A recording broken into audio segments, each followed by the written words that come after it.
Okay, friends, just a thought on Tefilla. Every Friday we have a shir on Bir Tefilla, dedicated by my dear friend in Los Angeles, Rabbi Rose, on the occasion to honor the memory of his brother, Zecher Nishmas Tzvi ben Levi Yitzchak.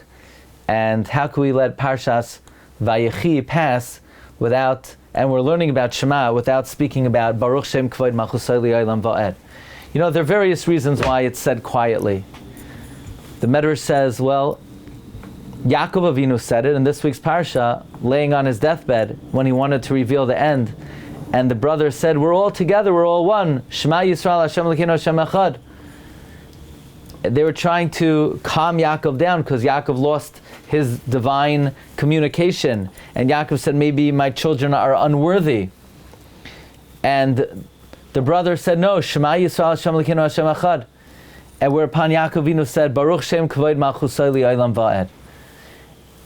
And we don't know what to do. Moshe Rabbeinu didn't say this pasuk. Yaakov said this pasuk, so we say it quietly.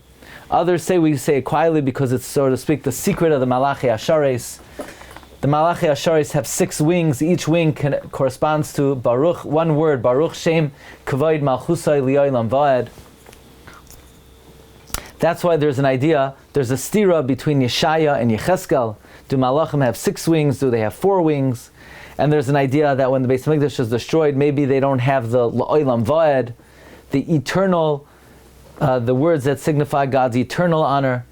Maybe they don't have the words Kavod Malchus. Maybe when the Beis Hamikdash is destroyed, the kavod of his Malchus is missing. The Gemara says that's why we say Avinu Malkeinu, Galei Kavod Malchuscha Aleinu, reveal the kavod Malchus.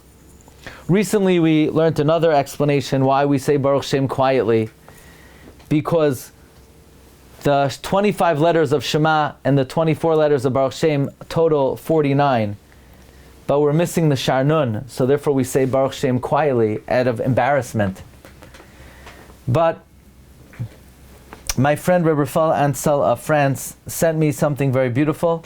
In this week's Parsha, we have the pasuk, Li Shuasecha Kivisi Hashem. Now, the letter Lamed of Li Shuascha is a Lamed Hashimush. Li Shuascha, for your salvation, Kivisi Hashem. But the essential words are Yeshuascha, Kivisi Hashem. The gematria of Yeshuascha, Kivisi Hashem, is the same as Baruch Shem Kvod Malchusay Li'olam Va'ed. Yeshuascha, Kivisi Hashem is the same as Baruch Shem Kvod Malchusay Li'olam Va'ed. The point being that, like we mentioned, right now there's something missing from the Baruch Shem Kvod Malchusay. Either it's the eternity of it, the L'olam Va'ed, or the Kvod Malchus of it. Something's missing. When will it be restored? When will Baruch Shem be restored? When will we have the Shar Nun? When Yeshuascha Kivisi Hashem, when we await the Geulah. We await the Geulah. You know, Rav Moshe Shapiro taught a beautiful idea that Chodesh Teves corresponds to Shevet Dan, which is considered the lowest of all the Shvatim. Dan, they were all the way in behind. They were all the way in the back. They were considered the lowest of all the Shvatim. But the anticipation of Geulah is most appropriate for somebody on the lowest level, because somebody on the lowest level needs it the most and recognizes that even he could be redeemed. So in the month of Teves, which by the way, the Gemara says the month of Teves is the most difficult month of the year. The Zohar teaches there are 3 months of the year that Esav took possession of: Tammuz, Av, and Teves. And of all of these 3 months, the Gemara teaches Teves is the hardest of all of them. That's why it's associated with Dan. But during this month of the year, this month of Teves, our lowest point of the year, that's when we can anticipate the Geulah. In fact, Chassam Sofer teaches that if Asara B'Teves would come out on Shabbos, we would fast on Shabbos. But you know how to fast on Shabbos. If you have a yard site on Shabbos, you can't fast. Yes, you can fast. But that's because you can't cry over spilled milk. You can't cry for the past. But if you have a bad dream, you could even fast on Shabbos. Because Fasting to accomplish something for the future, you're allowed to do on Shabbos. Says Achsam Sofer, every Asar B'Teves, Hashem convenes the Bezdin Shalmala, and He determines whether the cycle of Peranios will repeat itself this year. The cycle of Peranios begins with Asar B'Teves, the siege of Yerushalayim. It then moves on to Shavas B'Tammuz, the breaching of the walls, and culminating in Tisha B'Av, the destruction of the temple, and Saim Gedalia. But it begins on Asar B'Teves.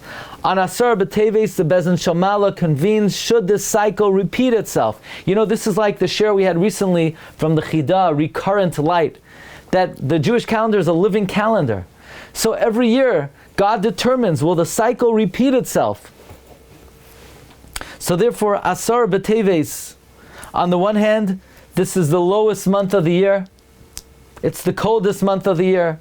It's the month of Shevet Dan, but it's also the month that we anticipate the Geulah, because Shevet Dan was told, Lishuascha Kivisi Hashem, because the lower you are, the more intense and passionate your desire, anticipation of the Geulah can be. And therefore on this day, on this Tainus, the day it all began, is the day we yearn for Geulah. Says Rabbi Yonasan Eibeshitz, if Mashiach is born on Tisha B'Av, he's conceived the 7 months earlier on Asar B'Teves. Rabbi Yisai, may this day be transformed for Klal Yisrael, for L'Sasa and L'Simcha U'Lamayadim Tovim. Have an easy rest of the fast. Agun Shabbos. Kol Tov.